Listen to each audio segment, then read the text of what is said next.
غیر مقلدین سے متعلق کہہ رہے ہیں ہم انہیں کافر نہیں بولتے، اور دوسرا حوالہ میں نے آپ کو دیا تھا ادھر تو کافر کلامی تھا غیر مقلد۔ یہ پورا رسالہ غیر مقلد کے بارے میں لکھا ہے، یعنی تحقیقی رسالے کے اندر ذکر کر رہے ہیں کہ ہم انہیں کافر بھی نہیں بولتے، ہم انہیں مشرک بھی نہیں بولتے۔ یہ ظالم ضرور ہے، بدعتی ضرور ہے، لیکن اللہ کے دشمن نہیں۔ سر یہ بالکل واضح الفاظ موجود ہیں یا نہیں؟ بالکل۔ اب اس کے مقابلے میں چند سوالات جو آپ کو بتائیں وہ دیکھیں کہ ایک جگہ ذکر ہے ضروریات دین کے منکر ہیں، جو ان کے کفر میں شک کرے خود کافر ہو گیا۔ سر جو ان کے کفر میں شک کرے وہ کافر ہو گیا، تو یہاں پر تو کہہ رہے ہیں کہ ہم انہیں کافر بھی نہیں مانتے، تو کس پر کفر جا رہا ہے؟ ان پر جائے گا، ان کے فتوے کے مطابق یہیں پر کفر چلا گیا۔ السلام علیکم ورحمۃ اللہ وبرکاتہ۔ محترم سامعین، کامران شہزاد صاحب فتاوی رضویہ کے چند فتاوی جات کو پیش کر کے اسے آپس میں مخالف اور متضاد ثابت کرنا چاہتے ہیں، تو بحمد اللہ تعالی ہم ان کی حقیقت آپ کے سامنے واضح کر رہے ہیں۔ ان کا ایک اور دعویٰ جسے آج ہم بے نقاب کریں گے کہ انہوں نے کہا کہ فتاوی رضویہ میں غیر مقلدین پر متضاد فتوے ہیں، ایک جگہ انہیں کافر کہا ہے اور ایک جگہ نہیں کہا، تو کافر ہو کون رہا ہے؟ غیر مقلدین پر بھی پورا رسالہ لکھے، حضرت اینڈ میں فرما رہے ہیں ہم انہیں کافر نہیں کہتے، اور وہ کیسے نہیں کہتے؟ اللہ خدا کی قسم، اللہ کی قسم، احتیاط، دامن احتیاط، ہم ان کو کافر نہیں بولتے، وہ چاہے ہمیں مشرک کہتے پھرتے ہیں۔ سر یہ پورا رسالہ پڑھیے گا گھر جا کے، جو صفحہ میں نے بتایا اصل میں وہ ہے مغز اس پورے رسالے کا۔ ہم لوگ شروع کی چند عبارتیں پڑھ کے آخر کی عبارتیں پڑھ کے تو لوگ اچھا اب ادھر غور کریں حضرت، یہ غیر مقلدین سے متعلق کہہ رہے ہیں ہم انہیں کافر نہیں بولتے، اور دوسرا حوالہ میں نے آپ کو دیا تھا ادھر تو کافر کلامی تھا غیر مقلد۔ اور ان کا یہ دعویٰ صرف حال ہی کی ویڈیو میں نہیں ہے، بلکہ اس سے پہلے بھی تقریباً 11 ماہ قبل یہ کامران شہزاد اور ان کے ساتھی آصف صدیقی صاحب بیٹھ کر اسی قسم کی گفتگو کر رہے تھے۔ یعنی تحقیقی رسالے کے اندر ذکر کر رہے ہیں کہ ہم انہیں کافر بھی نہیں بولتے، ہم انہیں مشرک بھی نہیں بولتے۔ یہ ظالم ضرور ہے، بدعتی ضرور ہے، لیکن اللہ کے دشمن نہیں۔ سر یہ بالکل واضح الفاظ موجود ہیں یا نہیں؟ بالکل۔ اب اس کے مقابلے میں چند سوالات جو آپ کو بتائیں وہ دیکھیں کہ ایک جگہ ذکر ہے ضروریات دین کے منکر ہیں، جو ان کے کفر میں شک کرے خود کافر ہو گیا۔ سر جو ان کے کفر میں شک کرے وہ کافر ہو گیا، تو یہاں پر تو کہہ رہے ہیں کہ ہم انہیں کافر بھی نہیں مانتے، تو کس پر کفر جا رہا ہے؟ ان پر جائے گا، ان کے فتوے کے مطابق یہیں پر کفر چلا گیا۔ ہمارے دوست بھی ہیں، بڑے بھی ہیں، میں نے ان کے سامنے یہ تعارضات رکھے تھے۔ میں نے کہا ایک جگہ پر غیر مقلد جو ہیں اس کو کہہ رہے ہیں کہ خدا کی قسم ہم انہیں کافر نہیں بولتے، مشرک بھی نہیں بولتے، اور اس طرح کے بھی فتوے موجود ہیں جو ان کے کفر میں شک کرے وہ کافر ہو جائے گا وغیرہ وغیرہ۔ صحیح۔ تو مجھے اس بات پہ کنونس کیا گیا کہ دیکھیں کفر دو طرح کا ہوتا ہے، ایک فقہی ہوتا ہے، کلامی ہوتا ہے۔ کفر فقہی ہوتا ہے، فقہاء کے نزدیک اس پر کفر کا اطلاق ہوتا ہے، بندہ کافر نہیں ہوتا۔ لیکن کفر کلامی وہ ہوتا ہے جسے التزامی کفر بھی کہتے ہیں، اس میں بندہ ضروریات دین کا انکار کر کے دین اسلام سے خارج ہو جاتا ہے۔ تو جہاں انہوں نے کفر کا فتویٰ دیا ہے وہ بطور کفر فقہی کے طور پر دیا ہے، اور جہاں بولا ہے کہ ہم انہیں کافر نہیں بولتے بطور کفر کلامی کے طور پر تعویل کرنے کی کوشش کی۔ مجھے کنونس انہوں نے کیا تو میں خاموش ہو گیا تھا بالکل۔ لیکن اس کے بعد پھر دوبارہ میں نے اسٹڈی کیا، جس وقت آپ کو ایک اور حوالہ بھی میں دے دوں گا، آپ یقین کریں وہاں پر غیر مقلد کو بھی شامل کر کے ذکر کیا ہے، یہ فرقہ قطعاً اجماعاً کافر کلامی ہے۔ محترم سامعین، ان کا دعویٰ یہ ہے کہ میں نے فتاوی رضویہ 7 سے 8 بار پڑھایا ہے، تو اب اللہ جانے کہ ان کے دعوے میں کتنی سچائی ہے کہ جس طرح یہ اپنے باطل اعتراضات اٹھاتے ہیں اسے دیکھ کر تو یہی لگتا ہے کہ 7-8 بار پڑھانا تو دور کی بات، انہوں نے 2-4 بار ٹھیک سے پڑھا بھی نہیں ہے، اس لیے کہ اگر انہوں نے ٹھیک سے پڑھا ہوتا تو یہ بے جا اعتراضات یہ نہ کرتے، اور اس طرح دو مختلف فتاوی کو دیکھ کر کبھی بھی نہ کہتے کہ یہ آپس میں متضاد ہیں، مخالف ہیں، اس لیے کہ جہاں دو فتاوی متضاد بظاہر نظر آ رہے ہیں اس کی وضاحت دوسرے فتاوی جات میں اعلیٰ حضرت علیہ رحمہ نے کی ہے۔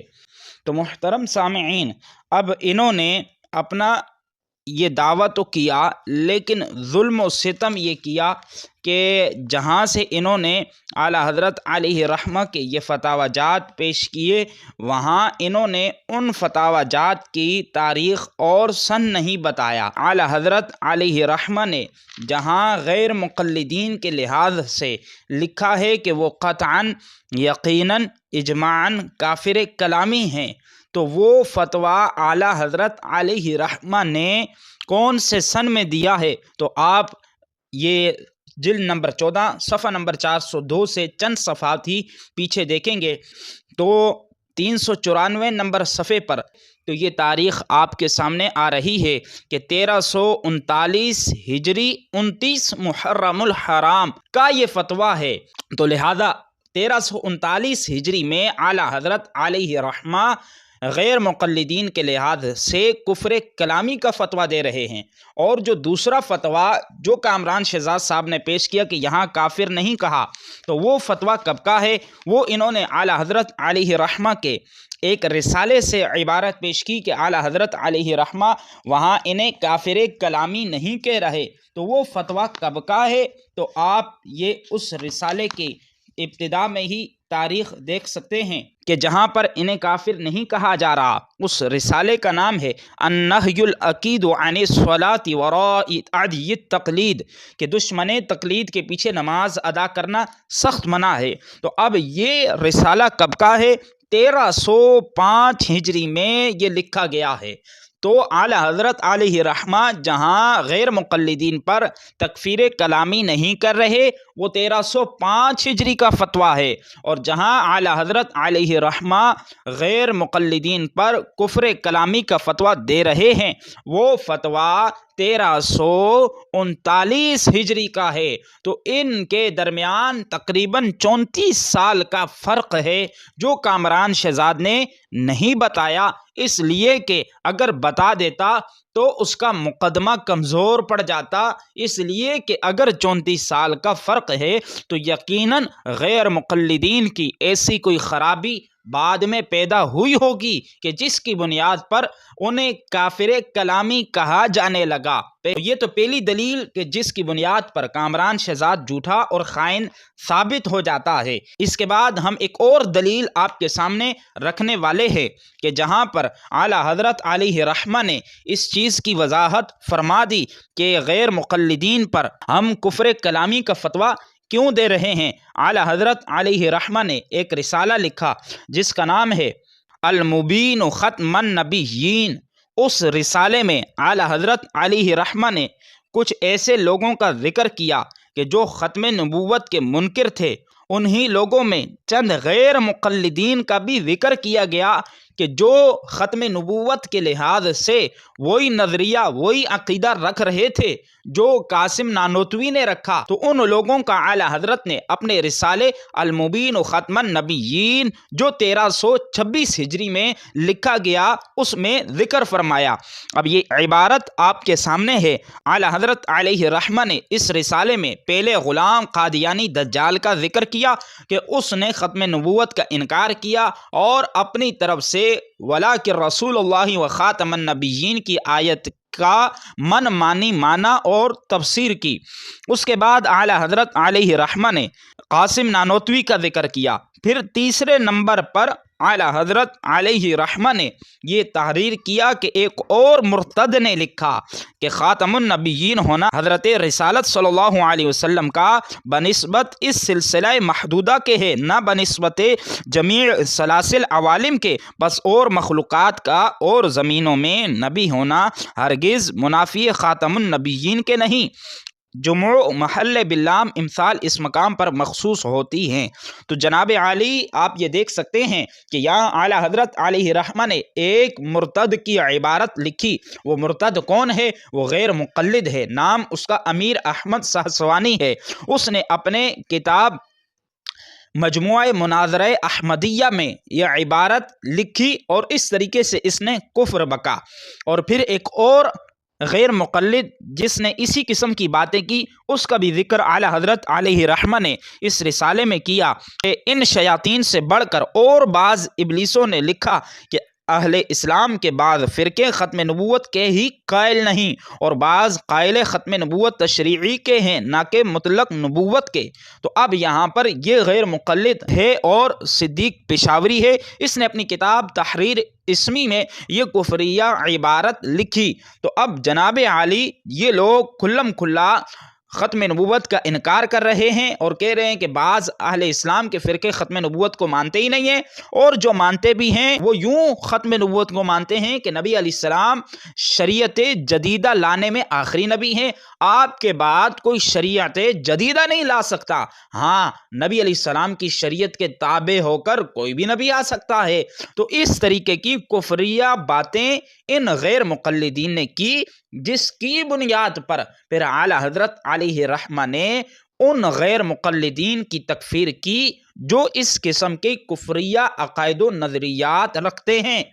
تو لہذا یہ رسالہ آپ کے سامنے پیش کر کے میں نے اس بات کو بالکل واضح کر دیا کہ کامران شہزاد صاحب کا یہ دعویٰ کہ میں نے 7-8 بار پڑھایا ہے، اس کی حقیقت یہاں کھل جاتی ہے کہ انہوں نے پڑھانا دور کی بات، پڑھا بھی نہیں ہے صحیح سے، کیونکہ پڑھا ہوتا تو انہیں یہ نظر آیا ہوتا کہ اعلیٰ حضرت علیہ رحمہ 1326 ہجری میں ان غیر مقلدین کا ذکر فرما رہے ہیں کہ یہ ختم نبوت کے منکر ہیں، اور یہ یوں قرآن کریم کی آیت کا غلط معنی اور تفسیر کر رہے ہیں جس طرح غلام قادیانی نے کی، حالانکہ وَلَٰكِن رسول اللہ وخاتم النبیین کی آیت کا معنی پوری امت کا اس پر اجماع ہے کہ نبی علیہ السلام آخری نبی ہیں اور تمام نبیوں کے آخر ہیں، یہی معنی ہے، لیکن ان لوگوں نے اس معنی میں اپنا من مانی کا معنی کیا، غلط تفسیر کی، جس کی بنیاد پر ان پر کفر کلامی کا فتویٰ دیا گیا۔